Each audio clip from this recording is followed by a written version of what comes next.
Hey folks, and welcome to Let's Talk. This is my show where I sit down with subject matter experts and or people well-versed in a certain topic in tabletop, and we editorialize, give our opinions, and generally discuss the comings, goings, and current hot news. Now, this isn't necessarily as G-rated as the rest of GMG, so viewer and listener discretion is advised.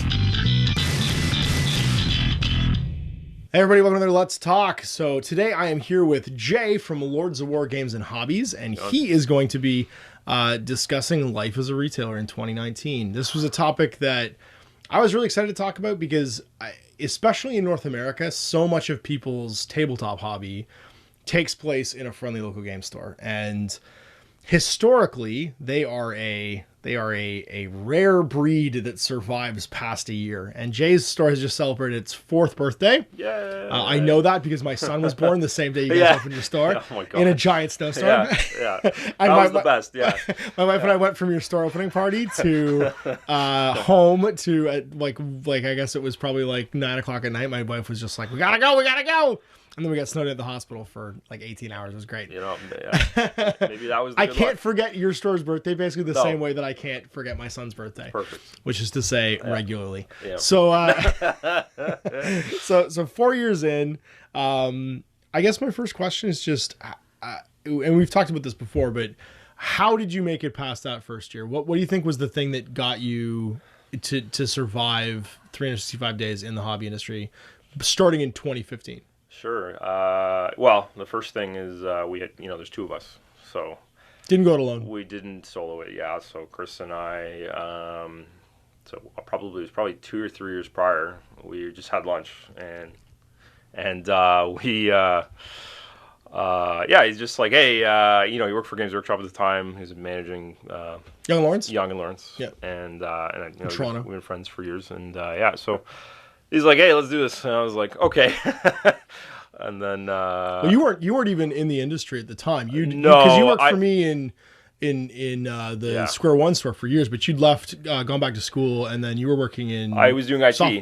For like 6 years. Yeah. So I was actually kind of on the top, like I was on the rise already, kind of like 5-6 years into that career, and then you're like, you're hoping in the next years to kind of hit that next leap or whatever. Maybe get a promotion or something, but not that I hated the job, but the hobby was always the main love, and so we said, okay, let's do this, and then there's like a solid year of obviously after convincing our wives to let us do this. This is gonna happen. Don't worry, baby. I think the key part was my wife Lori. I think she probably noticed just by looking at me that she probably wasn't going to be able to stop me.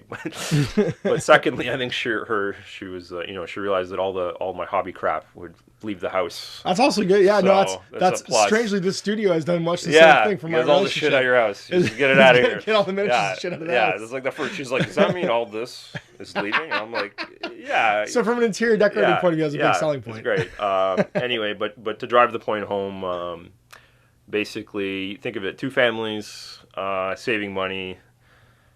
Chris and I would meet probably every month, and we were just everything. We had spreadsheets up. We're writing a business plan. We're costing things, emailing distributors. It's hard because the distributors won't give you, costs of things unless you have a lease. So that's like the main thing. You need a commercial, like a brick and mortar, some building with a commercial address, basically. A commercial address, and an agreement with the landlord that says like, yeah, you signed on. So you have to kind of like get answers without like getting the whole picture. So you're trying to kind of analyze like what. I'd get a piece of info from one guy. I'd be like, well, margins are roughly, 40% or something. So ass backwards, though, that you can't even do your business plan until you've committed to opening the business. Yeah. So, but we knew that a big pillar of our store, because of our background being, basically raised on the Games Workshop corporate business model. Yep. You're welcome. Yeah, thank you. Yeah, no, it's for anyone. Yeah, there's no surprise that. Let's look at Ontario. Black Knight, X Planet, us. Yep. I don't know if Hobby Kingdom ever did, but what's the? There's another store I'm thinking of, but a lot of them have XGW guys for a reason. Yeah, absolutely.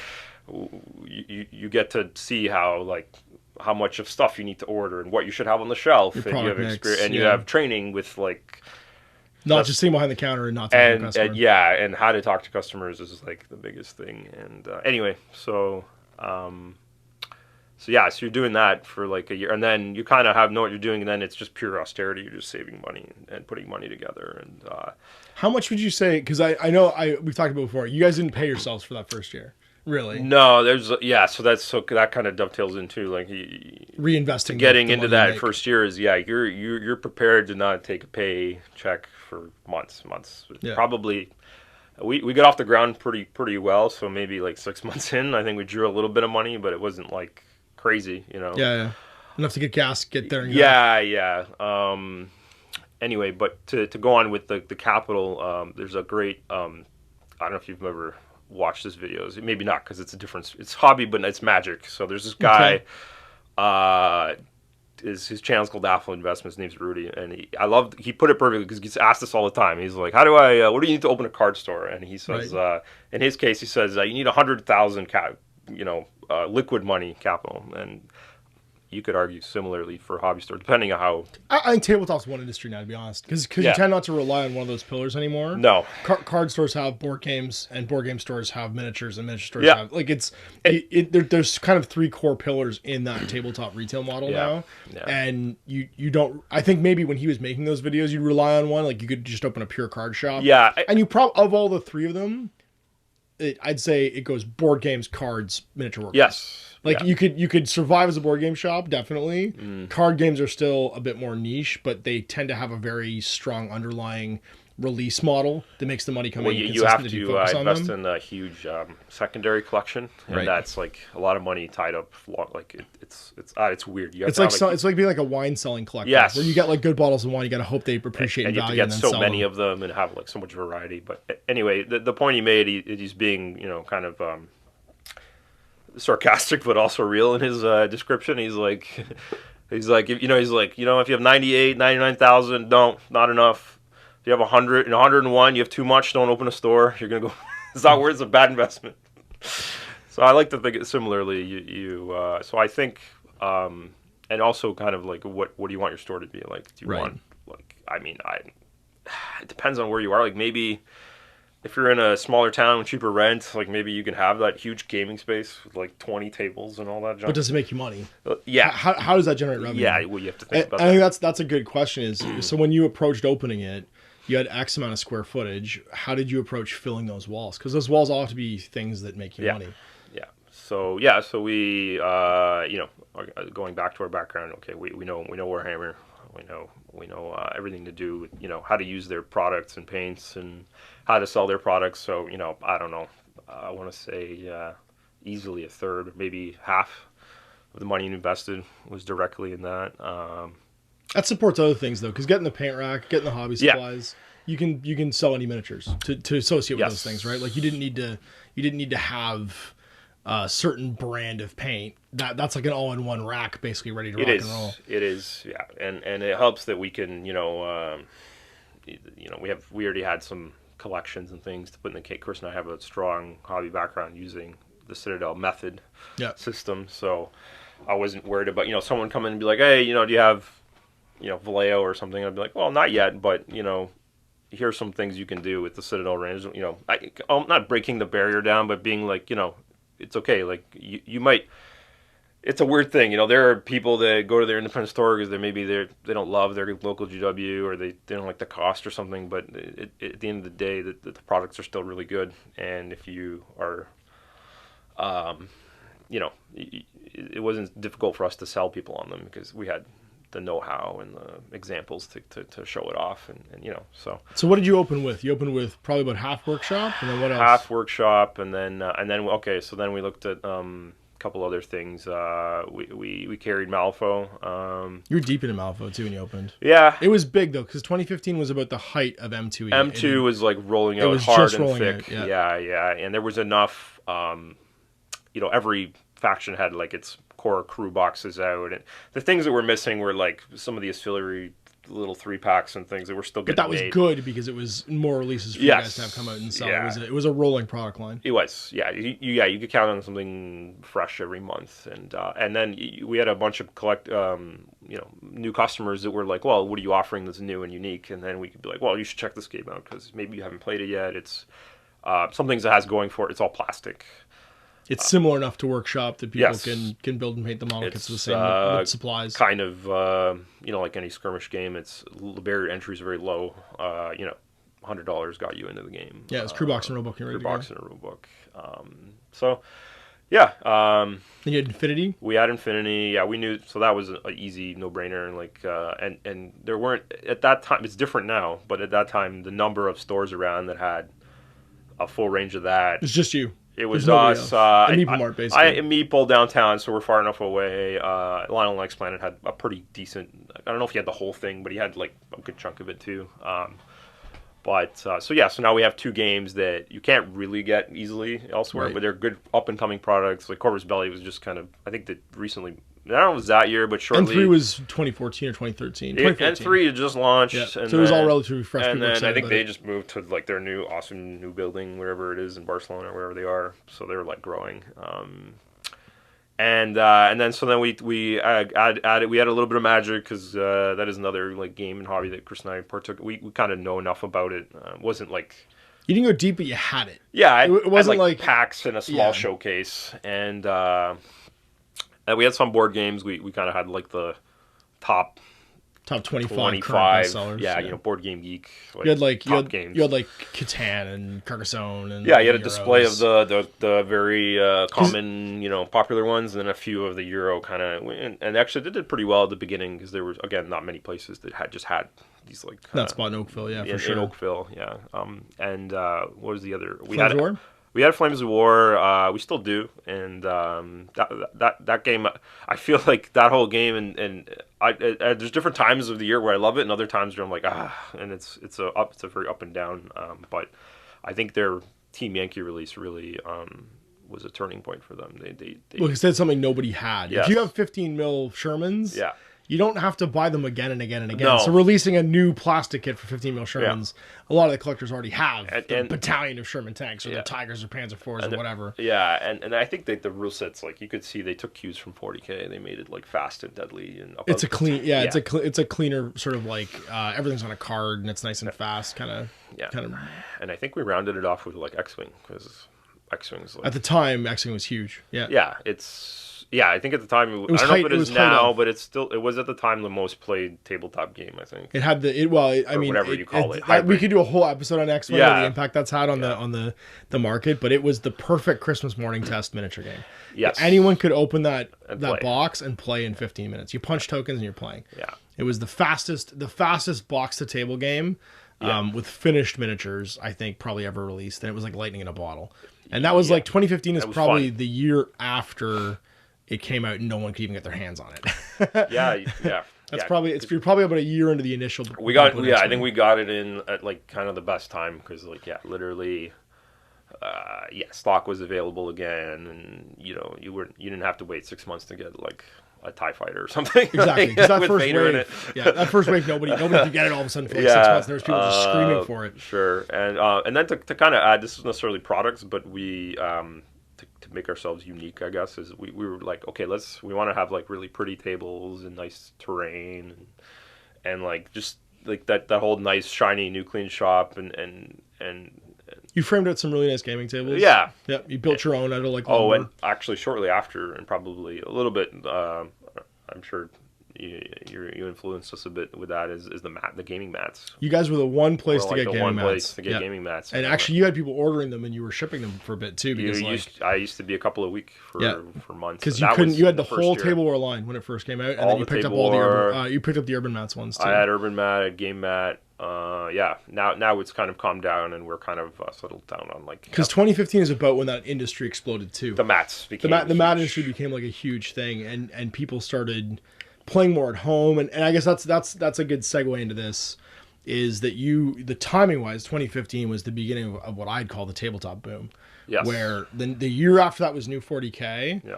And you had X-Wing like lighting a candle, and then all of a sudden tabletop was just blowing up everywhere. Well, right? It was having a big spike in sales that hadn't happened in a long time. Yeah.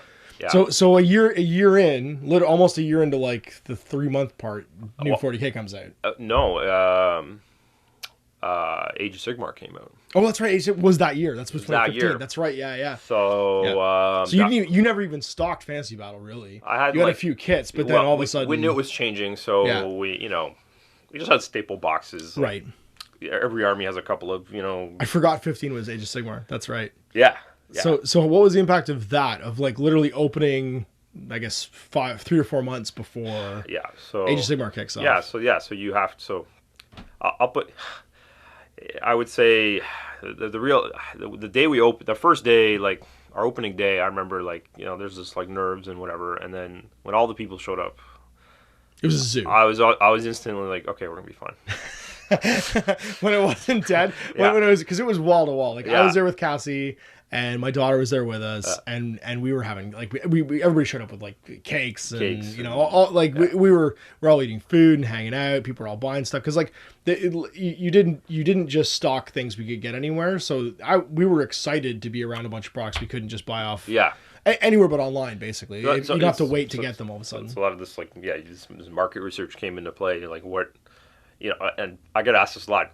Well, not so much anymore, but it was like people notice that we don't have any privateer press. Well, now we have Monpoc. Monpoc clips, yeah. But, and I was like, have you seen how big the SKU range is for that? Like, it's a big product. So you almost had to make the decision, like, do I carry Warhammer or War Machine? Like it's wall-wise, actually, like, it probably would have taken up the space of Flames of War, Infinity, and Malifaux. Yeah. So, and we're like, well, and lots of stores have it. So that was a kind of a key thing there as well. Is how can we, so it's pick things that work. Games Workshop's proven. Like I don't care if you love or hate the company or the games. It doesn't matter. If you want to open a store and make money, you got to carry Warhammer, and you have to do it, and not like limping. Like you got to have enough. Yeah. And they make it easier now. This is before Star Collectings were like common. Even a thing. Yep. But you need to have stuff, because if people are going to come and buy armies and invest in armies at your store, they want to be able to come back and get the extra stuff. And then, well, it's a consumable, right? Like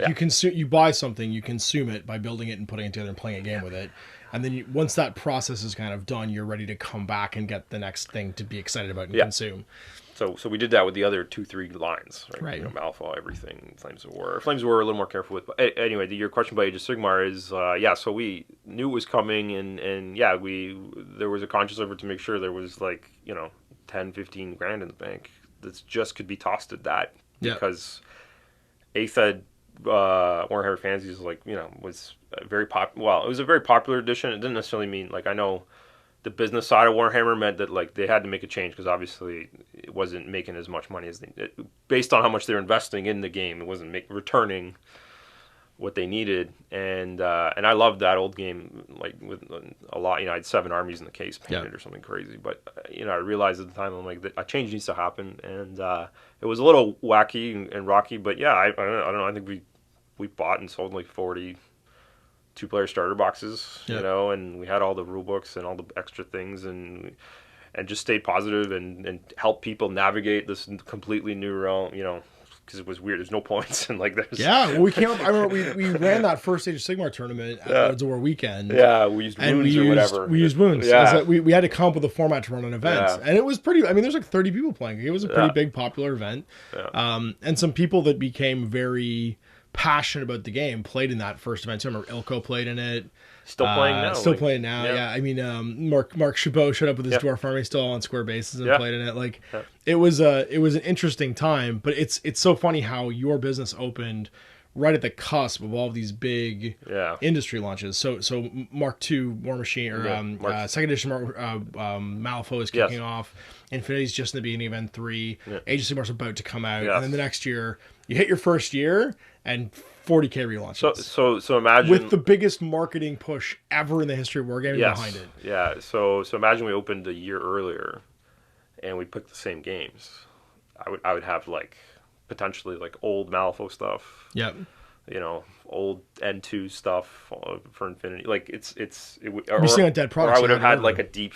So now you can't predict all of this, but there's like, you have to like one thing is like, you know, being aware of what's going on, because like some of this was you know, companies usually, you know, announce things ahead of time, so you have to like think about, like, we knew 8th Ed was changing over, we knew that was happening for sure, not necessarily when, but and how it would look, but you were like, okay, so maybe we shouldn't go too deep, and thinking about like the, you know, logistical things. Like I the one thing I noticed, I don't know if it's a bit of a pitfall in my opinion with any hobby store. I know we've made the mistake a little bit here and there, is almost like, you know, in theory I can get you any hobby supplier game you want. So you could be like, hey Jay, I saw this AK Interactive was in Spain or something. They make this, they're like, they have like a whole range of incredible new paints and powders and hobby supplies and fun tools, and I'm like, yeah, you know, I could probably maybe one day, but like people don't realize, like, I know they want to buy from me or whatever, because I'm, you know, they buy from their local store, but it's not easy. Like stocking a range costs a big initial investment. I can't just, and it's overseas when you think factor in shipping and other fees, and it's like, you know, yeah, I would love to get you this paint set, but this isn't it's not like, oh, I add it to cart and it comes over here and we both win. It's like, it's significant, thousands of dollars of investment to bring in these, like, so.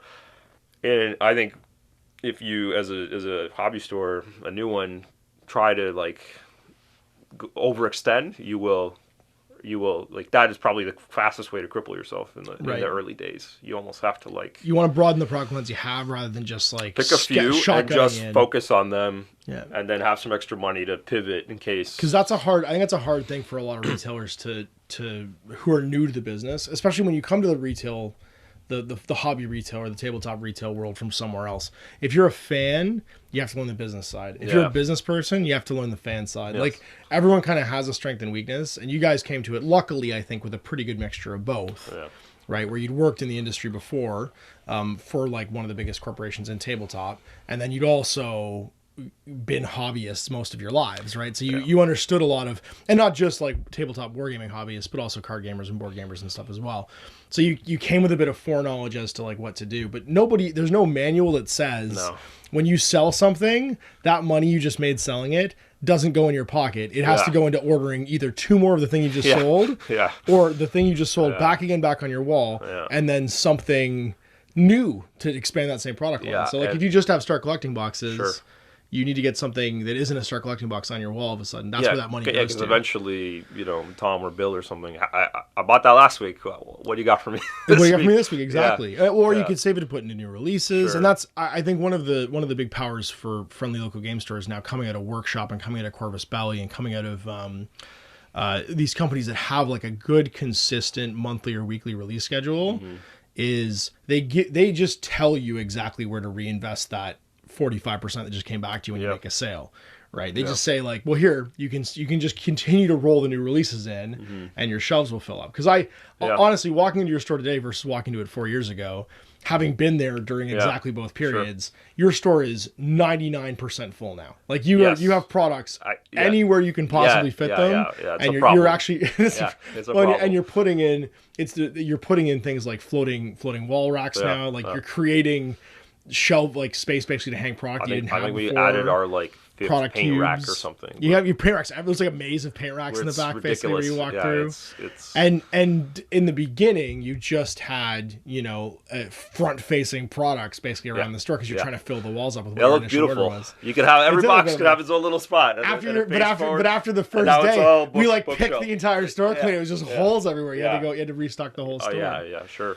Oh, that's true too. Yeah, you get that opening week and you're, it's great, and you're like, okay, well, I mean, half this money you got to reinvest. You got to reinvest tomorrow. Well, all and that's not counting new releases. Like, it's so to bring in new things, because expanding your product line is a huge deal. I think that brings me on to another side topic a little bit is, and anyone who like shops with us will know that we're not.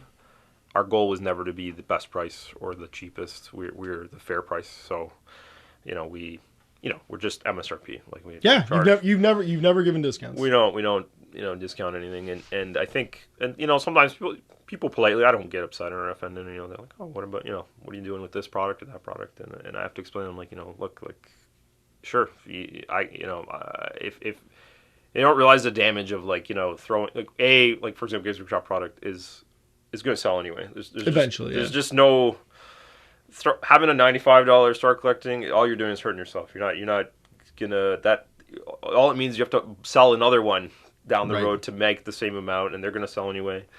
It's a little trickier with products that you like want to care companies. anymore. Dead, yeah. So you do have to find ways. There are ways around it, but if you start with the discounting is that's your selling feature, you're just making that road longer. That just much longer. The hole is deeper. The mountain's tall. Like it's just. But you're climbing with less rope, right? Because like you have less money coming back to reinvest in expanding the product line. Yeah, people have. Yeah, exactly. They have the thing like, well, I'll sell more. I'm like, well, not necessarily, because you're not selling. This isn't food at the supermarket that. I gotta mark it down because it'll go bad, and I'll sell through. Maybe every grocery store has apples on sale, but you decided to be the cheapest and you sold out all of them. Like, that's great because that's a consumable thing people need to eat. It also has a shelf life. There's no shelf life on miniatures. No, models. Unless the company dies. Like that sure, is a, that's that like, is a thing. but that's a unique thing too, because Yeah. like, depending on the game, like you got Spartan Games dies, and then all of a sudden Halo Ground Command or whatever becomes like $600. $600 bucks. So I don't know. It's a weird, crazy thing. You can never discount the collector. The collector always wants to have something weird and different you can't get anymore. Yeah. Right? Like even in tabletop, especially, like if a board game goes out of print or a miniature goes out of production because the company dies or whatever, there's always going to be some person out there that wants it. I think if a game is dead, like the company's like unsolvable or gone or whatever, you could probably look at, and then if you decide if you're gonna discount it or get like at that point you're basically you would like this happened basically this one of our games was we carried Drop Zone for a while. Yep. And it was good. We had a good like early life. Had a good run. I wouldn't say like I regret it too much. Like in the first 6 months, a year, we were happy to have it, and then it petered off. The company didn't have any new releases for a year. Got bought out by someone else. You couldn't get the product locally anymore, and blah blah blah. So then we decided to consciously, okay, we're going to liberate that shelf space for something else. Yeah. At that point, you could probably explore maybe like having a sale or discount or whatever you're going to do, because you're not going to have it anymore in the store, and it's going to just mitching it. Yeah, or if you have a friend like ours, a friend that runs an eBay store, Live Fam Hobbies, our friend Mitch Forget in London, who just opened his own store. Actually, he did. Yep. Yeah, and he's.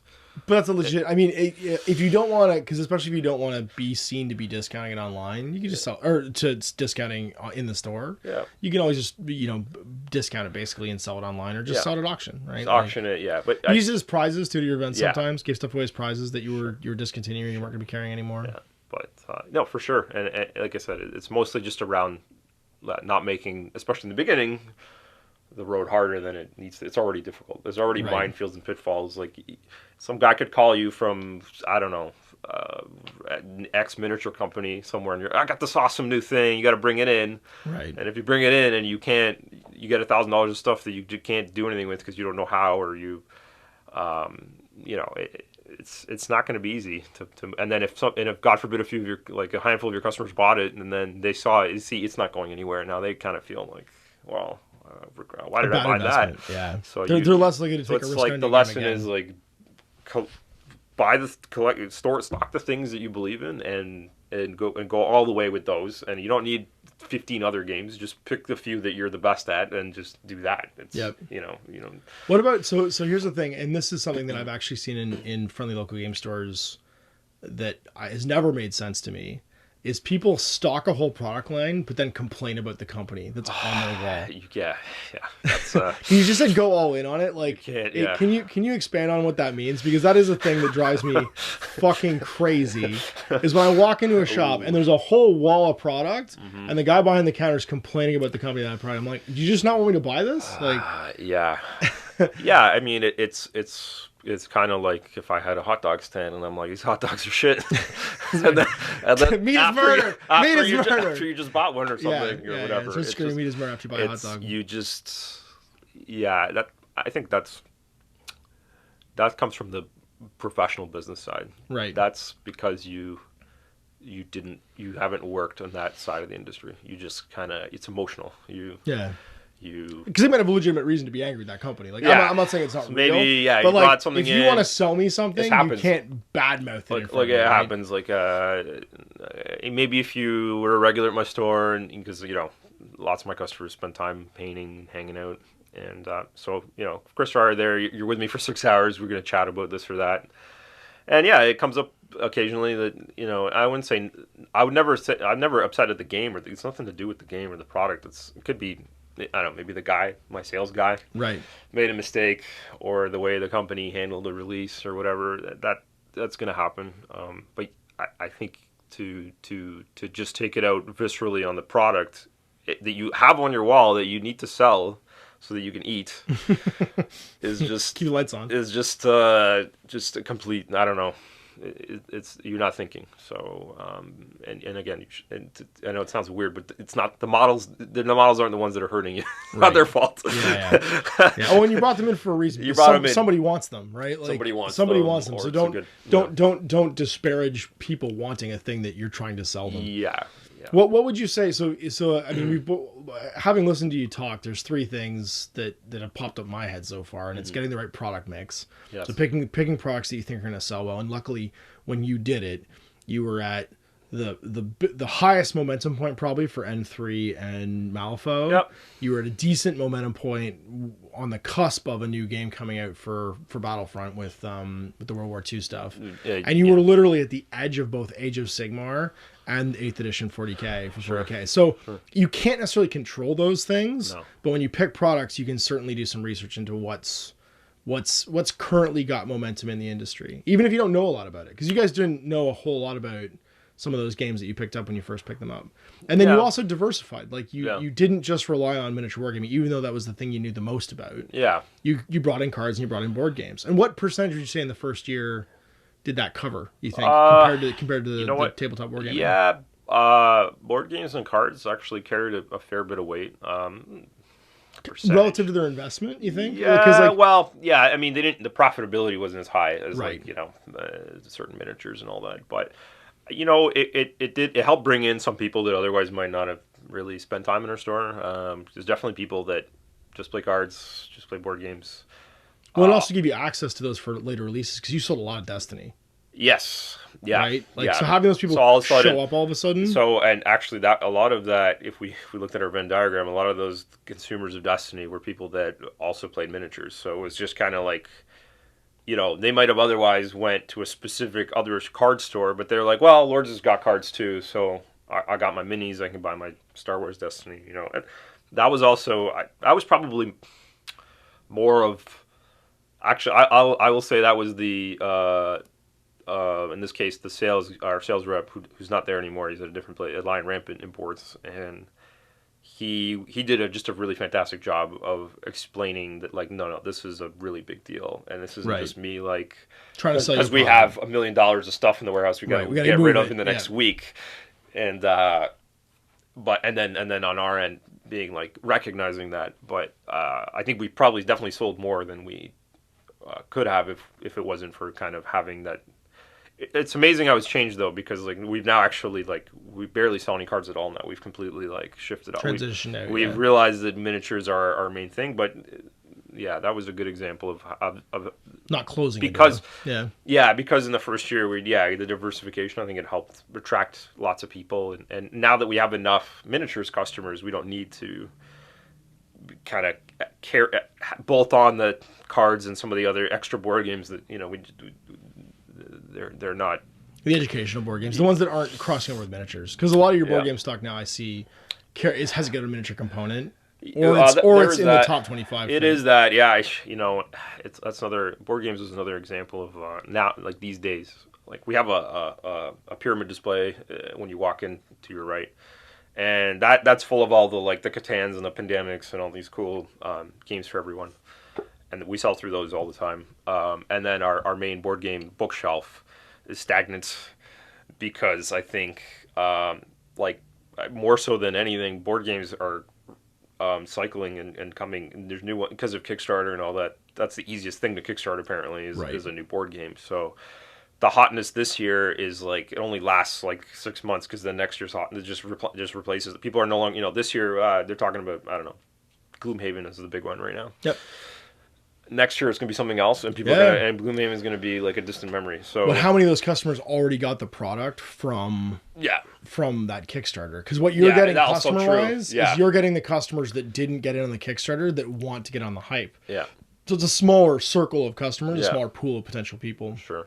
And then probably went to the Kickstarter. But I think the point of the meat of your question was like, I would say I was happy that we had all the different stuff, because it did, in the early years it definitely helped to bring people in, because they would just call or Google us or hear from friends that, oh yeah, they have board games or they have this or that, and now 3 years after that we can kind of now look at around and specialize more, and I can I have 4 years of week by week, month by month reports I can run, and it can tell me exactly. I can see where the drop off is, in numbers, because the boom is on a downslope now. I guess the thing is that tabletop boom, especially for board games, because it's become such a big field and more people are playing in it. The money it doesn't make more money to go in. It just chops it up in between different places. I actually use that analogy a lot in the store today, because of so I get asked this a lot now, to do with let's say Infinity, or actually Infinity doesn't really have it, but let's say Malifaux or some of the other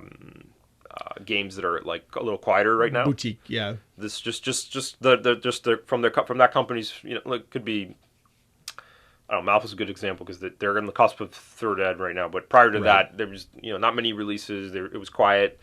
You didn't hear a peep very much. I know they had other side rolling out, but generally for months at a time, you just didn't hear much. And people would come and just ask me like, "Oh, is this what's going on with this game? Is it dying?" And I would remind people of the greater like hobby pie, and that is that no, everyone's eating 40K right now. It has nothing to do. This game isn't bad. Other game or XYZ isn't bad, or it's just we're just gorging ourselves on the fantastic releases that and.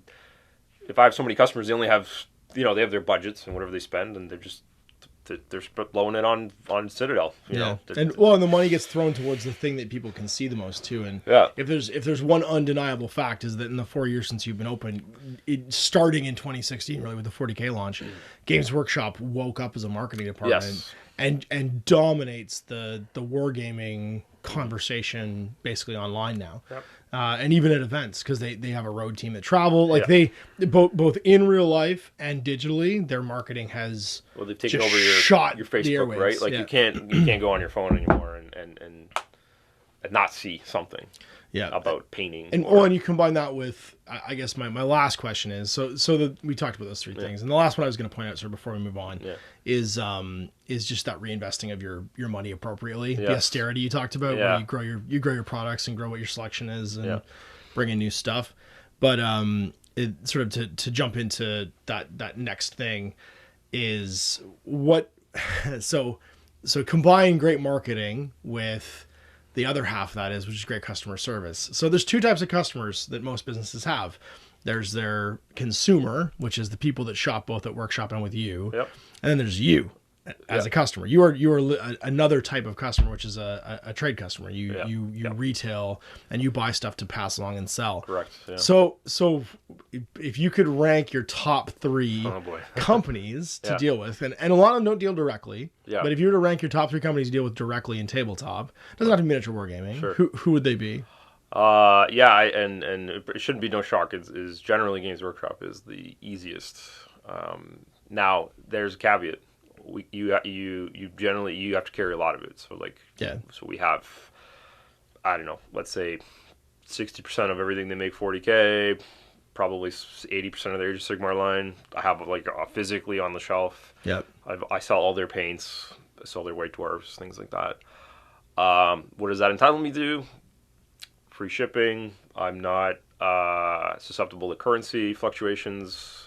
That's a big one. Like our dollar, when the dollar is 60 cents, and you carry, let's say, Drop Zone, and you only get it from an American distributor, that suddenly changes. It makes it extremely difficult. You have to charge more all of a sudden. Yes. Yeah. So that's probably, that lets me sleep at night. The easiest, knowing that they're the most least, and then they're like, they have basically they have like the full guarantee. Like, if you buy a pair of $40 Citadel clippers at my store and they break tomorrow, you just come in and grab a new one, and I call my guy and say, hey, give me a new one. These broke, and he will. Yeah. And that's it. That's like, you can't, and then you add in, like, because we carry so much, they have something called product support. So there's a liquid credit they entitle, or they give us, so I can use it to, it's designed, I can spend it on whatever I want. It's like, let's say they give me $2,000 or something, I can spend it on event support or to eat the cost of some stuff that hasn't sold. So maybe I have some, I don't know, old codexes or boxes or something. Something went out of date, something new came out. Or that I ordered too many of, or something. And they have someone you can call too, like all the time. Because you have a guy. Yeah.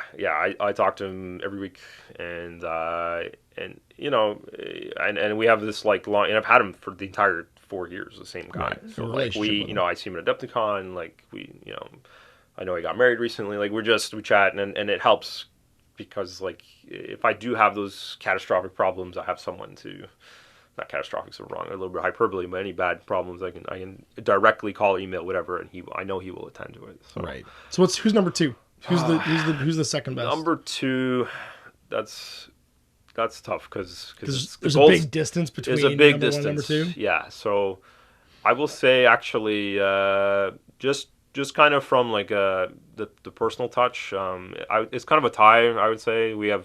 The local guys like Lion Rampant and Universal Distribution, so if people don't know, in Ontario, they're the 2 biggest, like, general hobby. I don't know, like, they sell cards, board games. Universal sells a lot of sports cards, too, but they have they have miniatures. So, like, I think Lion is the only place that you can get Infinity in Canada. Right. Because you can't deal with some of these other companies directly. They don't have an outside sales.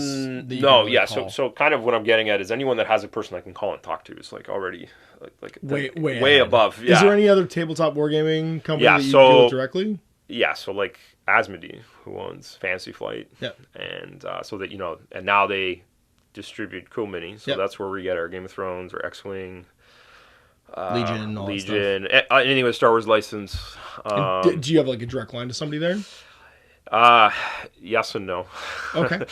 So it's kind of a weird situation, but basically, Asmodee had a warehouse in Quebec. Yep. And they would primarily sell board games. And then when they bought Fantasy Flight, they repurposed that. And the salespeople there, they're like, we're going to, I don't know, add a few more people and expand the warehouse, I guess. And you're going to also carry and distribute this other stuff.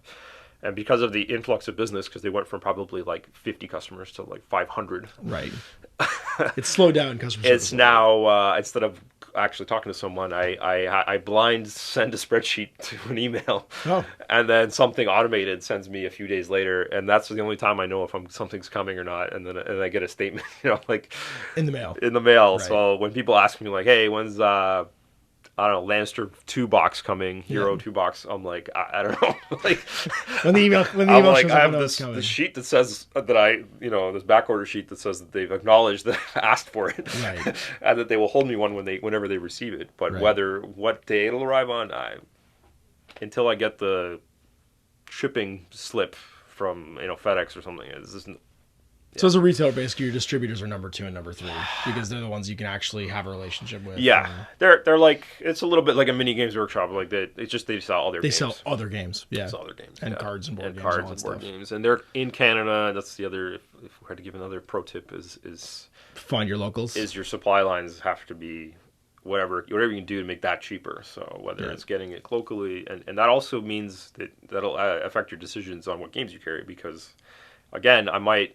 Love what's like okay there's a new common popular game these days that is actually hard to get is Wild West X's. Was right. Like, yeah, with War Cradle. Yeah, so out of the UK. Fantastic little game, and they're actually I do like the people that run the company. We've talked. Yeah, they're super nice. They're at Adepticon every year. Very great to chat with. And a few of my customers are cheeky. They're at the booth and they're buying up a bunch of stuff, and they're like, "Well, how are you guys going to get into my local store?" And they're pressuring the War Cradle guys on the floor at Adepticon, trying to get a distributor to be like.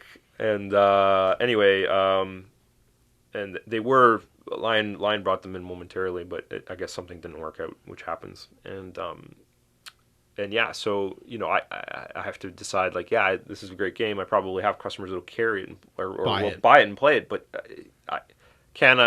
is it sound business sense? Because if I just decide, okay, I'm bringing it in no matter what, wherever I have to get it, it's. But you're making 10 points. I'm not making nothing on it, and I think your loyal customers will appreciate that. Like, that's why they're loyal and why they besides liking you, they want your store to stick around, and they know that, and they if you tell them honestly, they will.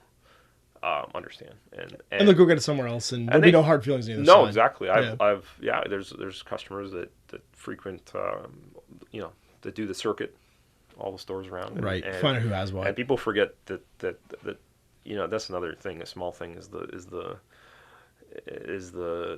there's no reason to fight other.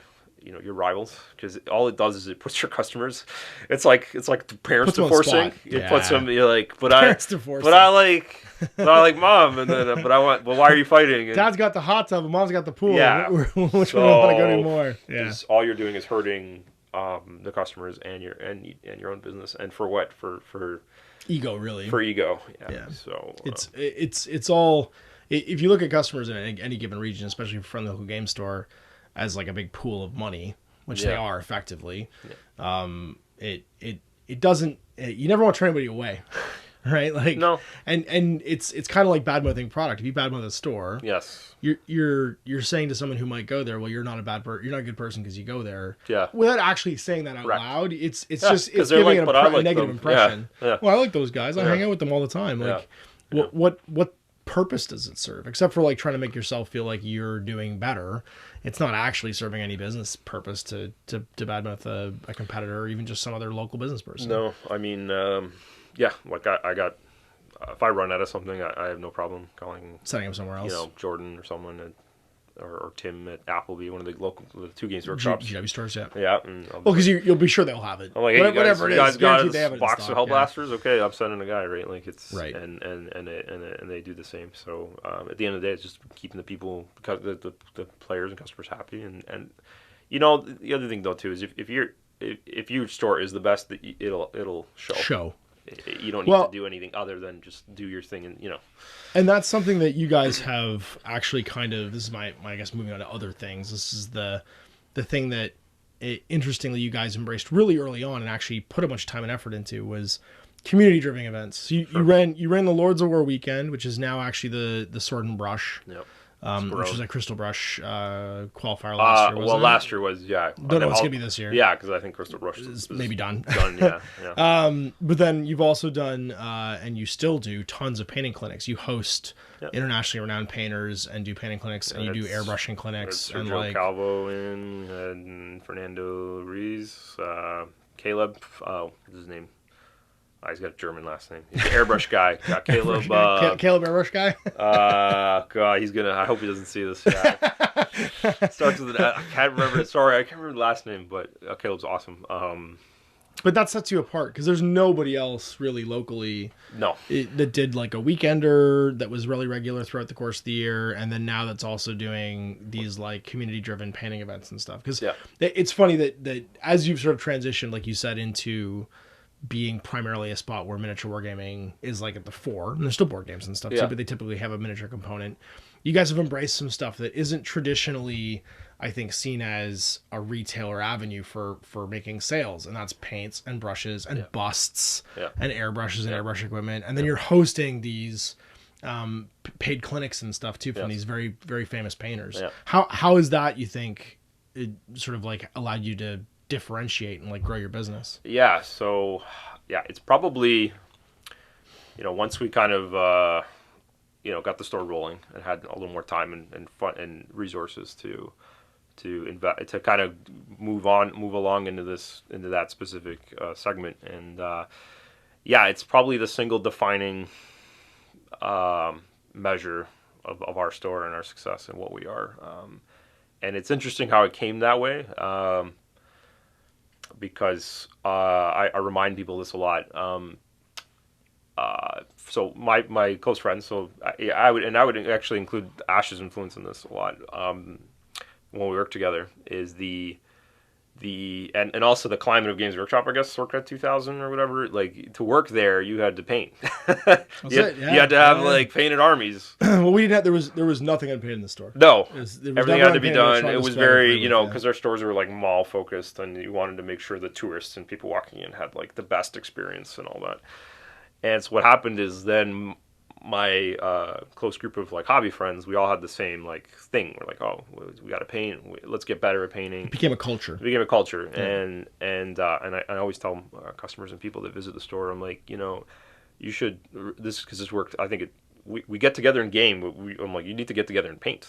It's the same thing. It's just an activity. So that you're all doing together. So for years, like half a dozen of us would just paint like on Tuesday nights at someone's basement. We would throw on, I don't know, movies or TV shows, and we would critique each other and we would push each other and then we met our friend John Ho, who's probably without exaggerating, probably one of the best miniature painter artists in the country. I can comfortably say that, and like he is capable. I've known him since he was like 13, and even back then he was was a fearless painter. He always tried new shit. Was always just doing stuff. He's an artist by trade. He's the kind of guy you can draw and make something out of nothing and all that. And so when you have that kind of person around to learn from, so then what happens then is now you as anything, like you could be, I don't know, you could be into anything, sports, whatever, as you get a little better at it, a little more, maybe you start playing in higher tier leagues and owning better golf clubs and whatever, you start exploring new hobby tools and paints, and that reflects in the store because I've been using the Vallejo model colors for years now, so it was easy for me to bring the rack in because I can sell it. I can tell people why it's good, and don't worry, you can use them with your Citadels, and it's just more colors, more colors to play with. And then when it scale 75, we go out in scale 75, and they're also a very different, unique paint thing, and I think it shows because people. Well, I mean, when they look in the cases, when I answer their questions, the answers are I think they can tell it's not bullshit, and they can kind of Well, and just for people listening, to go in Lords of War, and it was a bit like this. I'd say when you guys first opened, your display cabinets and your selection of stuff, it was like a Games Workshop store. Sure. There was confidently painted stuff in the case, and it was a typical sort of like tabletop shop. No exaggeration, walking into Lords of War now, there are award-winning miniatures in the cases, and there is like a bar none hobby supply selection that you don't find anywhere. You'd have to go to 10 different websites in Europe and across the world to find like all of the different airbrushes and model, like, because you have everything from like chrome airbrushes to the Artist Opus like paintbrushes and just crazy palettes, like, and you feature that stuff just as prominently in your marketing for your shop online as you do new codexes and models. It gets probably more attention than or the same, or at least equal for sure. And it's funny because that's become, I would say, the key defining feature of your shop. And the thing that, so for instance, like my buddy Greg Small, he's moved out to like the east of or the west of Toronto area now, so past Milton out into like KW Guelph area. Sure. And he will still drive to your store on the way back from coming to visit me out here in Niagara just to get hobby supplies, or because he's you have he knows he can go there and get anything, anything you possibly want. What did I see the other day? I think you had Ben Davis from London. He's like he just did a huge roundabout detour just because we're not on his way home at all because not back to London is due north of here. He would be going through, and he's like, I gotta go east for an hour to spend a couple $100 on like paintbrushes, paints, whatever. Because I'm out of the house, I guess, and I'm already driving in 2 hours. I might as well. But I can't get this anywhere else. I can't get it else anywhere. And that's a huge. I would say that would be for me what I've seen you kind of evolve into is you've picked what you want to be the destination for as a business. Yeah. Because there are competitors around you that carry the same products, but there is nobody who carries and puts on a pedestal the hobby element like you guys do. Yeah. And it shows walking into your shop. It doesn't look like any other hobby store I've ever been in as far as like the quality of painting in the cases and the quality selection of things to make you a better painter. And even just like the fact you offer classes and there's award-winning painters coming to teach and you've got your locals like like John or Dave. John and Dave, Airbrush.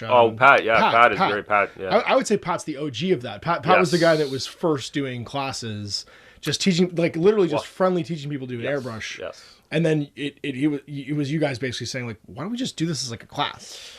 Right? Yeah. Like, why don't we just turn this into something that like is formalized as like a class? Well, we sign up for, tournaments and whatever. So why not sign up and paint for a day or whatever? Yeah, like, absolutely. Same thing. Yeah. Well, it's funny because I've seen that grow even at Adepticon. The Painters Corner at Adepticon has grown year on year.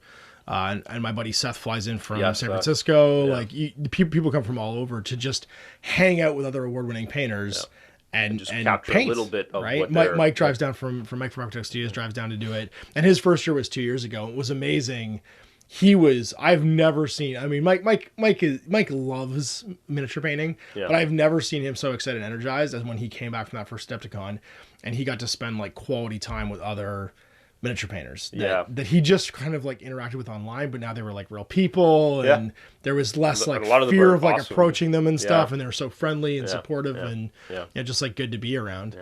I think that that's interesting because that's like an out of the cocoon thing though. 4 years on, you've kind of been able to now pick what you want your store to be. Well, you could see because there's a bit of the throwing it at the wall and see what sticks, and now you're like, okay, like I said, this is the business side. Like I can see what we do well in and why. And I actually want to make a point about Pat. This is another thing that I would say is kind of critical to building, because I guess part of owning or opening a store is also building a community of some sort, and whether it's a certain game or all your games or whatever, but you need hobby champions. You need people that live that frequent your store, that are willing to. I mean, we compensate Pat, like the entry fee for the airbrush class goes to him. It's just right, of course, credit. Yeah. But like, we have lots of guys that do it. It's a case by case, but they do it for the love of it. Like our buddy Kevin Hesketh, like Batman. He runs Batman every 2 weeks because he loves it, and it's it takes time too. Like it didn't happen. I think that's an important point. Is you can carry a product without being a super fan, but if you find the super fan, that person will enhance your ability to carry that product immensely if you can harness that energy. Yeah. So, and that doesn't mean the person who's the most vocal about a product. Sure. That means the person that gets that product or thing. Like Pat gets painting. He paints for the love of painting. Yes. Kevin loves Batman and loves like building like just the imagery around Batman. The terrain he made by hand was awesome. Yeah. What he made 400 tiny garbage bags out of a single large garbage bag. And he filled them with little like trash too. So and so what that really means is or kind of people forget too is not to say like Chris and I, we participate in events. Our job is to sell them and to make sure that we get people into tell everyone we can but running the store eats up all of our time. Like, of course, yeah. I would love to play at every game and tournament we run in the store, but I can't. So I have to. We need to we find these champions, and we help empower them and give them what they need to succeed. So, whether it was, if Kevin or someone says, hey, can you guys get this product or this specific, I don't know, if he came tomorrow and said, hey, I'm looking at this $300 of laser cut terrain, I'd be like, sure. You can't make any money off, but it's going to help you sell all those night models. Yeah, it's that recognizing that and like you said, it's not the loudest guy usually. It is a bit of an art to find, because sometimes the loudest guy can be poison. No, it is very tough, but you'll if you pay close enough attention, you'll see it, because it's usually the person who's there often who's helpful, who doesn't ask for, they're selfless and well, once you find one, I find it, and you figure out what makes them, what the attributes are, you'll be able to spot the other ones. Yeah, and just establish religion, be good to them too. It doesn't mean you have to like give them hand over fist free stuff, but you can definitely, because they're already gonna they're into it anyway. So even I don't think it's about the stuff. I think it's about the appreciation. The appreciation, yeah, that you recognize, and not working them to death. Too. No, of course, yeah. You lean on them to do that stuff. You empower them to do that stuff, and you appreciate them afterwards. And what happens too is in Kevin's case, and actually our Infinity Night is similar. Like the hobby champion, after the first little while, they don't have to show up every time. They've got the ball rolling. Like Batman can run itself now. Occasionally, Kevin decides to do a special mega battle or some theme game or a cool league. Some big event, something for Christmas, something for Halloween. Yeah, and it's great. So Pat's a hobby version of that. He just says, hey, I can do it this Saturday, and he tells me in advance, and I start telling people, and yeah. You end up with an airbrush tutorial, or you end up with a painting tutorial, a web bunny tutorial, whatever it is. So, and then a small bit about the hobby supplies is if you want to sell a lot of hobby supplies, nothing sells hobby supplies like empirical evidence. Showing it off. I have this, and I did this, and I can show you how. There's something in between these two. It's not 1, 2, 3 heavy metal. Because we've or the what's the other one? How to draw an owl or whatever. It's draw 3 circles, and then the next one's done. Done. 3 circles done. I mean, I get this daily basis. I'll watch someone walk in and just with crippling indecision have 16 jars of paint in front of them, and they don't know what the heck, and it's amazing. This happened the other day. It was contrast launch day. I was exhausted. It was 5 minutes to close, and someone comes in and they needed some help, and I could tell that just me explaining what I thought they should do wasn't enough. So we sat down. I'm like, whatever. What's another 10 minutes? And just physically showing them, you could see the gears unlock, and the roadblock was gone. They could, okay, this makes a lot more sense. They can visualize what rather than the theory, because we're bombarded with theory and even videos online. Like when you're watching on gel or something paint an Infinity model, you can replicate his palette and his paints, but unfortunately the 20,000 hours or whatever he has in his right hand to hold, and how he manipulates the brush is not conveyed enough. When you can't ask him a question. All you can do is watch him do it. You can't ask him a question in real time. Yeah. And I think that's why Twitch has become so popular with painting, is it's interactive. You can ask questions, and you can get more of that that tell, show, have a go mentality, where it's you can see it, someone can tell you something, you can see them do it, and then you get to go and try and do it at the same time with feedback. That's an old training term from the old days. So I think we're winding down now. I want to get your hot tips.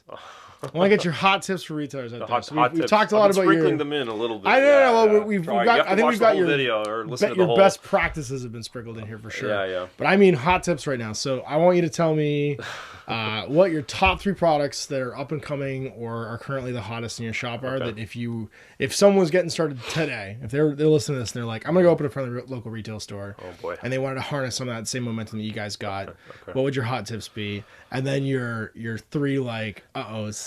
Your 3 and not to badmouth, but just to be maybe just wait and sees. Let's see what happens. Yeah. Wait and see and invest in them something. So what are your hot tips? What's your big 3 hot tips right now? Oh boy. Okay. I would say, I would probably Kill Team is probably one that I would be nice to open with, because that's probably the perfect little. It's $40K in a bite. Yeah. And it's any box, any one box, any box. Yeah. And I definitely I would have loved to have that when we open as a new release, because I can just imagine getting 20, 30, 40 new people in type of thing, or anything like that, to be honest. Whatever. It's not out yet, but I think Warcry a big deal. Is going to be a big deal, because Kill Team Age of Sigmar. Kill Team Age. Literally, we've seen the board. It's the same Kill Team board now. So those 2 are my huge for sure. Well, we're on the cusp of Kill Team right now, or of Warcry right now. So this could be that same thing, where if you're just opening up and you're looking for a new product to bring in, if you can wait, why would you say? Why is that so powerful for you as a retailer? The game, that format of that game. Oh. Yeah, well, as you said earlier, just a second ago, it's a force multiplier for what you have on the wall, because if you take Kill Team out of the equation, someone walks in, well, how do I, what type of, what do you offer 40K wise? I'm like, well, you can start collecting, I guess, probably the best. And then you work your way down or up from there, and you figure out, well, are you in it for an army, or is this your first game? And if it is your first game, then I'm probably I'm gonna try and explain everything and not overwhelm you with the enormity of like what you're undertaking, which is like a massive game. Potentially, a huge game at this point. And that doesn't even count the probably minimum $100 of paint, primer, glue you need to go with that. And it also limits like, well, what do you like? And then often people are like, well, I like this. And even if you're an existing player, you might play a specific game or army forever, and so then what do I offer you then? If you have 6,000 points of Imperial Guard or Astra Militarum or whatever, and that's your favorite army, then like but you're like, oh, I could do this or that, but I don't know. I don't want to start another thing. But there's some power in being able to look at the wall and go, I really like this one box set. Yeah, I'd like to be able to just. I need a reason to buy this one box set. No, you can, and then you can easily turn that into a. I think to be honest, I think Mitch is kind of doing this at his Maelstrom games or whatever in Strathmore, Ontario's new store. He started with like I don't know if he did Kill Team, but he did a very similar like buy a box, build it, and then play. And that, I mean, Games Workshop's have been kind of doing this for a while, but there's an official format. There's an official format for it, and you don't need a big table. You can play on your kitchen table. Like it just everything about it is brilliant, and I like the joke that it is. I mean, if you think about it, it's all Games Workshop's done is just released a book with some like slightly cool. I actually like the Kill Team rules because they're kind of like Infinity, to be honest. Right. It's a scaled down 40K. But it's like one little book 40K. Has like all gotten you interested in so many things. It's so elegant. I don't know. It's just brilliant. Like it's just this simple thing, and everything on the wall is now fair game. I could no one can say, oh, but the top one is like, oh, but another army is like a big investment. You're like, no, it's fine. It's one box. Buy one box. Play game. Buy one box. So imagining that in Age of Sigmar now is just makes me salivate. There's a lot. I mean, it's true because there's a lot of cool like one-off kits I've always wanted to buy for AOS. That I'm like, oh, maybe now I'll have a reason to buy this. Sure. Or, like that. Sure. I really like the Putrid Blight Kings. I've never had a reason to do this, but I'd really like to paint that model. Now, I forget. So then another tip, I guess. Now, does it have to be strictly games or products? Or yeah, I just want hot tips. Three products that you would, three products that you would, product lines that you're excited about that you'd bring in. Things that have that same momentum that you have with the ones that you picked. I mean, hobby supplies can definitely have the same momentum if you. There's a big boom in new paint lines right now. Yeah, there is. I would say so. Yeah, I mean. Yeah, with the emergence of things like scale and now contrast paints and well, look at Green Stuff World. They have their own paint line now. Yeah, Green Stuff World. Right, has, they were just making molds and green stuff in the beginning. That's now right. they've got different shimmer paints and. Yeah. No, in the last year they released now they're washes. They're just like one box. They're usually just small. They're not huge ranges, but you had three different. They're almost 24, 20. I don't know, almost 30 color shift paints. So that's like a range. Washes. They have candy paint now. They're releasing. A lot of these companies that are doing them in convenient sets too. So like Scale 75 is like a flesh set. They do like a non-metal bite size. Well, from a retail point of view, that's really attractive because you can just buy. You don't have to get a rack of paint. Well, that's how we stocked them in the beginning. Exactly. Yeah, you just bought the individual sets. We had like a couple of every set, and we probably did that, rinsed and repeated that 2 or 3 times, which is great because now you have proven. This people want this. It wasn't a one-off, and they're consumable. People run out of them. Well, now you have 30 people that are eventually going to need a fresh, and they don't want to buy another set. I bought a lot of black metal. Let me tell you. Yeah, I know. Yeah, Scale 75 black metal is my my Charodon granite and Viking gold and Viking gold. Yeah. Those actually Scale 75 black metal and Viking gold are most of my night army for 40. If I had to pick two jars of paint that everyone should own and have in their boxes, Viking metal and Viking gold. Yeah, when I order every other paint, I'll get like, I don't know, 6 or 7 or whatever, and I'll be like, give me like 24 each. Because these are awesome. Yeah, because these are great. If to quote Ash many years ago, I would drink it if I could. Drink it if I could. I'm gonna get my blood tapped with Scale 75 black metal. So hobby supplies can be that. If you the difference though is you can't. I'll stress this: you can't bring a Hobby Supply and just put it on the shelf and walk away. Like, you can sort of do that with, I don't know. Core games. A core game. Board games. If 40K Ninth Ed showed up tomorrow, I could just put that box on the shelf and it would be gone by the end of the day. I wouldn't have to even think about it. But you invest in a new rack of paint or new paint brushes or a new airbrush, you have to put the work in to sell it. But if you do, so like... Well, there's a whole class of customer that's always on the lookout for the next hot indie game. Yeah. There's also a class of customer that's always on the lookout for the next hot hobby supply. So like there's trend following. So you probably see like lately, everyone's got the Everlasting, by Redgrass or whatever, the German guys. The pallets? The pallets, the new wet pallet. And I remember seeing it, the Kickstarter, and because it was Kickstarter, just kind of in and out of my brain. And then I think Chris picked one up at Adepticon and was like, this is really nice. And then, of course, the guys that make it, they're smart enough to realize that if they want to be a real company, they got to get into stores. Yeah, and they have a different. It's not a miniature game or something. Like, you could sell tons of pallets to everyone. Everyone could use one in theory. That's like a hot, but that, like, being able to. But you got to find the next one of those. That's the thing. You got to keep chasing. Yeah, that would be the next. It reminds me now because it's been literally in the last 2 weeks. I see it in like 4 different stores, and we got it, and everyone's talking about it. The same idea, like if you can predict that, or I don't know, jump on it for. I guess the mats was a good one. Like at the time, would be the same thing. Like gaming mats, being the first. I do wonder what the next thing like that's going to be, because I actually want to do a whole separate show on gaming mats and how they've changed the miniature wargaming industry, because they've let people enjoy it anywhere, because they're like an on the go. They're a table that you can put anywhere and hide. Well, the next, so, I mean, I would say contrast paints are a little, I know it already came out. It's a hot topic, yeah.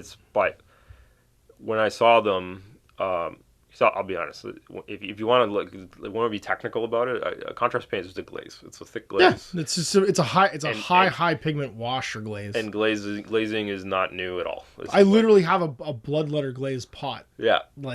And it's the same almost as Griffin. It is. Yeah. It's just the consistency is a little different, but like if we're talking about miniature painting and artists, and technique you put it down. If you want to look back, Golden Demons from 15 years ago, people have been glazing stuff forever, and it's not a secret. But the way the way they designed it, the size of the palette they released on launch, and how fun it is to use, it is like, I could tell Games Workshop was like, we're not going to sell airbrushes because it's like logistically too much, because like between sourcing, I don't know how you get never say never with Games Workshop. No, I've just stopped doing that. It's true. I've stopped doing that. Sure. It's a fool's task to say I'll put $1 down and say they probably won't release an airbrush in the next 5 years. I'm excited for your $1. Yeah. Don't bring up the hand flame. The handgun. That's sure. That was a base coater. It was all right. It was a thing. It was a thing that was. But it's kind of the. And the reason I bring up the contrast paint is, so they came out, a lot of hype. I personally love the product. Just seeing people, it's like a thing Apple would do. They release something, and then they have those ads where people are just like, "This changed my life." But it's almost true though with this contrast paint. But the reason I bring it up is I've seen other companies like Green Stuff World. All of a sudden was like, oh, our I don't know, they have inks or something. They're like, these are basically contrast paints too, and everyone's like, they're like, holy shit, this is a revolutionary thing. So I think you're going to see other people making their own versions of them. So that's, well, I mean, as soon as the market moves in a direction, not the imitators, but the off-brand stuff starts to kick out there, right? So, even Workshop, funnily enough, Workshop actually did that themselves when mats started to explode, but they got there too late. Yes. So they offered a couple gaming mats in 4x4, but because they weren't early to the party, they were all very Workshop specific. Yes. I actually regret not getting the AOS Mausoleum one. No, the Mausoleum one. Oh, the Realm of Death one. That one's nice. Yeah. It was really, of all of them, it was the one I liked the most. They were double stitched. They were double stitched at the edge. And at Adepticon, they had Kill Team, of real official GW Kill Team mats. They were double stitched around the edge, which I hope they release someday. That would be good. But it's funny because you watch them dip their toes into neoprene gaming mats after the huge market explosion of them, but they got there second. For once, they didn't get there first. And what they offered wasn't significantly different from what was being offered out there already, basically. So they weren't first to market. They weren't lucky best or first. Yeah. So to your point on that overall, that's hard to do. I mean, I don't know. I guess. Is there a game you think's on the edge of blowing out? A game of it's hard because the Citadel and Games Workshop has like. This has been a huge the last 18 months. So much shit's come out. If you look at if we have a landscape and the entire horizon is filled with the Imperial Aquila, you know what I mean? Yeah, that's true. Yeah, it's very. I'm trying to see past it, but I. So real talk then. I don't know. Percentage of percentage of your store, what would you say is Workshop compared to everything else? If you were to I'd say half at least. Yeah. Half at least is Workshop. Yeah, and you guys have a huge diverse product line. So if half of the money, if we were just do a pie chart and it's this is money, half is currently going to Workshop, and all the other companies and hobby supplies make up the rest. Yeah, it's probably, and again because of the how in demand the Workshop stuff has been, it kind of skews the numbers a little. But yeah, half there, and then probably another 30% is just I would qualify as hobby stuff, paints, brushes, because that's a huge core of your business. Yeah. And then everything else slams into that 20% a little bit there. Yeah. It used to be more even. It was kind of like a third, a third, a third, or a third, a quarter. You know what I mean?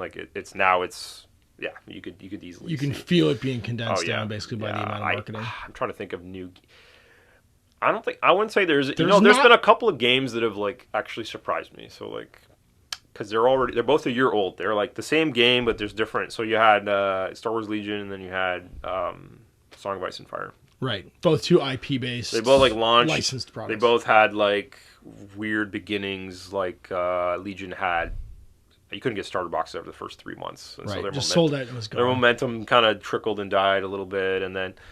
Ice and Fire, typical, had a short delay, and then it all came out. Everyone got 4 times the stuff they probably ever could use and need in the game. Right.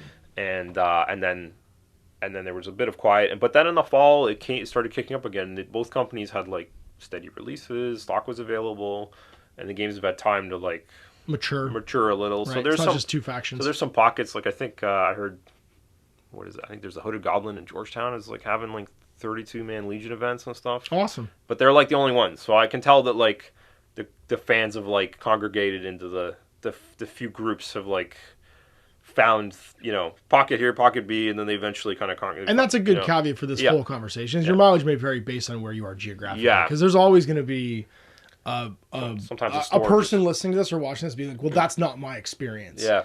And that's usually, I think, driven by how passionate a store owner or a local hobby champion is about a given thing. They might have because you could take the most niche game on earth, and if you've got an awesome hobby champion, your community locally will just explode for it. I mean, again, with our store, it's Batman. No one has as much Batman. Again, maybe Meeple. No one has what Meeple has, but no one's playing there anyway. But yeah, our the reason we can stock and go deep on Batman is because guys like Kevin, and no other store has that. Nor could they easily replicate that. Right, because you can't replicate Kevin. Right? No. You need to have the product line plus the person that's going to do the marketing. And that still doesn't guarantee it because maybe the market of people that want to collect and play Batman isn't that big. Yeah.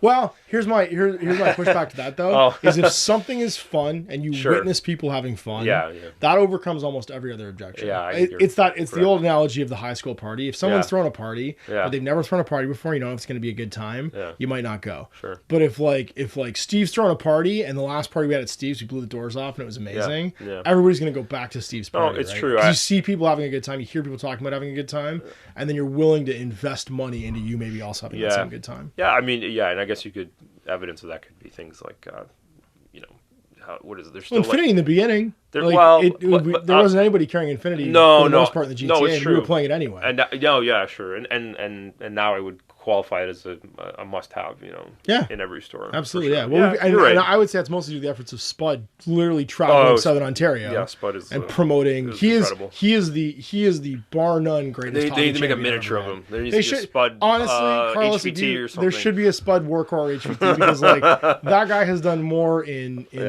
this part of North America to promote that game than any other human being I think I've ever seen promote any game.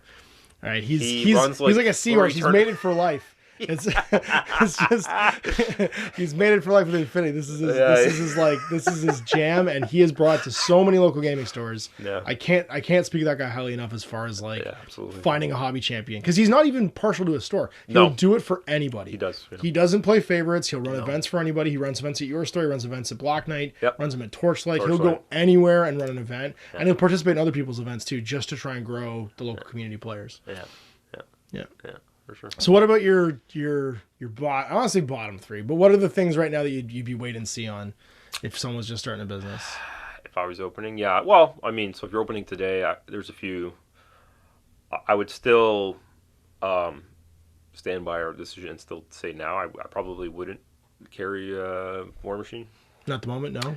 I think it's still figuring itself out. Right. As far as, and this is purely from like people that still play the game, and I just kind of get bits of like, oh, you know, they wish like the what do they call it, their testing environment, they have like a I don't know what it's called. I know what you're talking about. The CID or whatever. CID or whatever. So like community integrated development. There's like what my main reason actually has nothing to do with the game. Actually, let's put that aside. It has more to do with the way the company, like what exactly they're up to. So like, how are they managing the SKU? How are they, like, how many products, with SKU means like how many products they have in the range, and what you need to, and how they're managing like how things are rotating. And I think that's the other thing. Nothing's ever rotated in that game. It's all in the they have seasons, but like the models never like everything's always in the game. Once it's made, it's there. So I'm wary of. I mean, I suppose you could go. You could definitely. I know they have like really good starter boxes and things like that. So you could probably. I just wouldn't. You could dabble or bring in some of that. But I'm leery of investing. I don't know, 15,000, 20,000 in such an enormous thing that, quite frankly, isn't, in my opinion. They're just not. What are they doing? They're just not innovating. Like, what are they? You know, you could argue. Lots of companies are making cool new models. They're involving their sculpting. They're involving their the rule sets are evolving. You know, like but you're carrying Monster Apocalypse though, huh? You're carrying Monster Apocalypse. Yeah, that's a cool. Yeah, so that one's fine because it's like it's a different. It's tiny. Like right, the line's not big. It's like, you know, a couple starter boxes, and in each faction has like 3 kits or something. And actually, I do like the models they've designed and all that, but you know, you could argue that they're still metal. Like, that's not always. I know you could go back and forth on how people feel about that.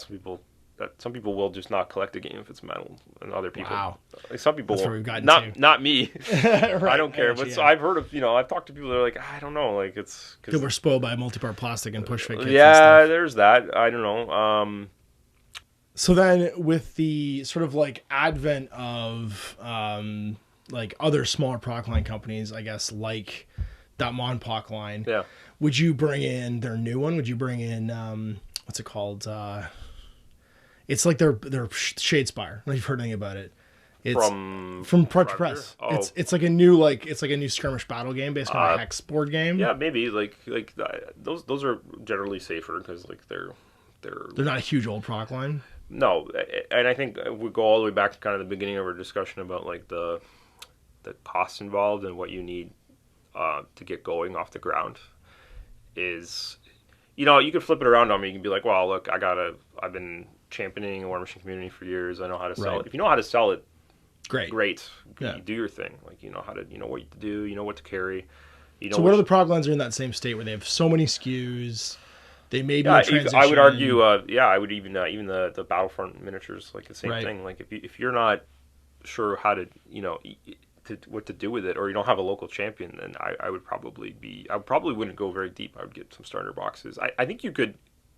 We're in an interesting time now where like a lot of these companies have actually designed really in the last 5 years really evolved their lines to have these like like Battlefront has these like $80 mini start. They're like Star Collectings. Basically, companies have copied the Star Collecting model. Yeah, I saw a $70 Battlefront Normandy Beach starter set the other day, and I was like, "Whoa, this is really cheap. Why is this so cheap?" Because I remember when you and I started playing First Edition Flames of War in like Jesus Christ, this is like 2004 or something now, 15 years ago. And we were buying starter sets, and the starter set it was like a platoon. Like you couldn't even get like a whole army box. No, God forbid you played the Soviets or something. Where you needed 7,000 infantry and they're all metal. And we were spending like hundreds of dollars on the equivalent. And that Normandy Beach starter, I think, had like 9 Shermans, a parachute company platoon, and then the German defenders had like a German infantry platoon, grenadier platoon, a bunch of Panzer IVs, bunch of artillery, and I was like, this is a lot of stuff for $70. And I guess because they've got all the plastic, so it's cheaper for them to produce it. Yeah. So I mean, exactly. So like you could, you could bring in. Let's use that example. So I know we don't have at the moment. We haven't really found a great easy supply of Waldo Sexers, but let's say you did, right? You know, a secret that I know like a distributor you found. I have that secret Canadian distributor. Yeah, you only talks to people at a certain level in the business. Only exactly. That's then you could do that because it's like no one else has it, and you're a big fan, and you love the game, and you can like. I guess I realize I'm like repeating it. Like it comes back to like what you are good at. Like if you play a certain game or whatever, you know everything about it, you know what to buy, what not to buy, because the biggest thing, the hardest thing is if you go deep in something when you open and it was a mistake, it is just a dead weight. And it just sits in your wall. It just sits. And in the early days, that extra $1,000 here or there is like enormous, because it could mean it could mean because it's going to happen. It's happening. I'm sure there's lots of new stores that are 6 months old or 3 months old. And so Games Workshop's like big month year after. It's always June. Yeah, it's summer release. June is their Q1 because their year ends in May, and then New Year starts. And they kick off a new year awesome. So it's always new edition. We got Kill Team last year. We had 40K. No, we had Kill Team. We had AOS 2.0. Yeah. And then we had what's the other one? 40K the year before that. Yeah, like it's some bonkers huge like. Actually, back-to-back last year, I think we had Titanicus, Kill Team, and AOS. That was the summer. 3-month summer period. So imagine you just you don't have that extra money to get those extra few starter boxes or whatever because you put another product because you bought into something so that you're never going to be perfect. Like, you're always going to take a gamble, and there's always going to be some things. Yeah, so I would say other pitfall like for us. Personally, like we probably over. I mean, in the early days, we sold a lot of board games, but there's like I have board games on my wall that are still there from when we opened. And Jesus! And I was like, okay, and I was like, this is money I'm not getting back. And I thought about it. I was like, what? And I realized like, if you're gonna carry lots of board games, you need same thing. We don't have a board game champion. I don't have someone that runs a board game nights or whatever. And there's places that do that. And that's become very popular. Like and what else has happened is the games when we opened, I all the games I currently have on the wall I know a lot about, but they're not like the game anymore. They're not new anymore. They're not new the wave anymore. Of new. So it's a lot like having I don't know, an old edition of a game on your wall.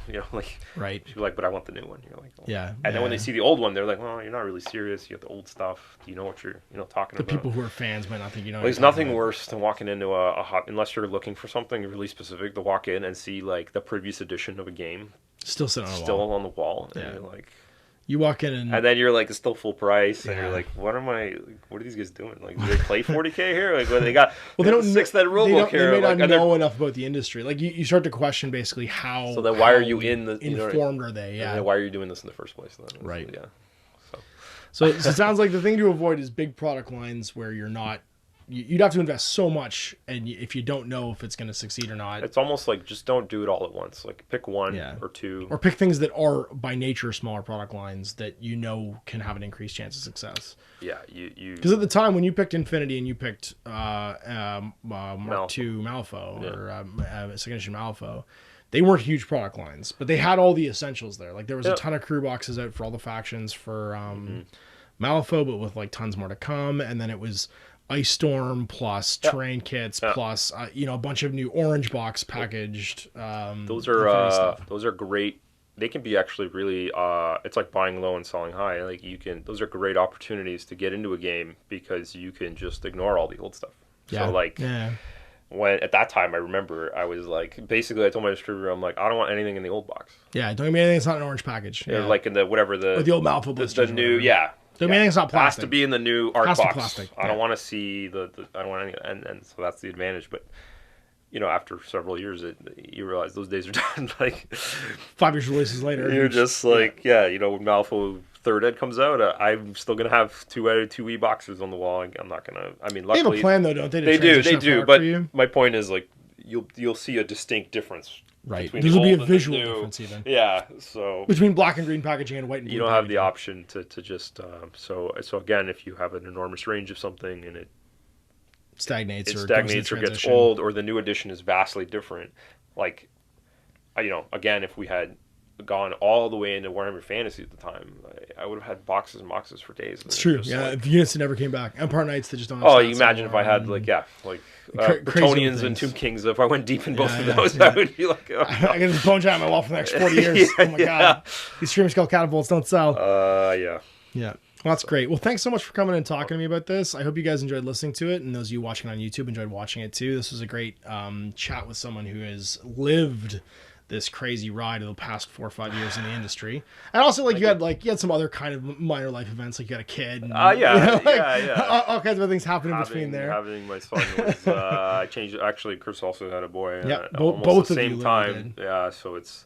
You broke the pact. You broke the pact and both had a kid. And then all your other friends had kids too. Yeah, it's tough, and now it's in a different time. You're like, once you get a few years in, you have to think about like, what are we doing? You have to now think about the next 5 years and what does that mean and how are you going to evolve and change, and you've definitely picked a path with this painting and hobby thing that's setting you apart from the crowd, right? You managed to, everybody rode that wave of success, I think, in the Kickstarter and GW marketing boom. Yeah. But now you're like, what makes us different? What are we going to sell that nobody else sells that makes us come here? Which is, I think, your greatest strength at this point, and please keep riding that, because that's it's a big benefit to us as hobbyists locally to have a place to go to buy all these things you can only buy online in Europe.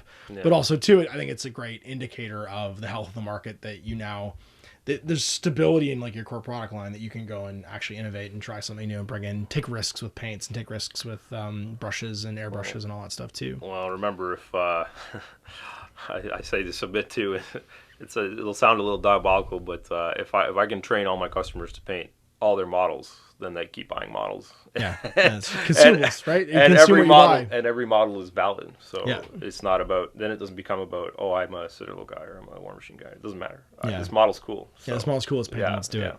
Create a culture of a higher, I guess, hobby caliber, basically, that you guys promote. I mean, that also makes your customers, I think, feel good about themselves as being your customers, right? Sure. Like they want to be part of that community of like excellence, I guess, that you guys kind of try and promote with your painting and all of your classes and clinics and tutorials, where you're inspiring people to be rounded in the hobby and not to be afraid of painting, and not they all have to be competition painters, but they also shouldn't be afraid of painting if they want to try it or it's something they want to do. The only person you have to paint for is yourself. That's true. Yeah, absolutely. Yeah. No, the person has to be happy with is you more than anything else. Yeah. Well, that's great. So anyway, I hope you guys enjoyed that. And of course, talk in the comments to me about what you guys want the next issue, or next, I guess, episode to be about. And of course, if you have any feedback for Chris and Jay, or questions for him, I'm sure I'll be looking at this in the future too. So big thanks again. We'll hear you guys and talk to you guys, and I guess see you guys online on YouTube as well again in the future. Next time I'm Ash, this is Jay. Bye. War Gaming.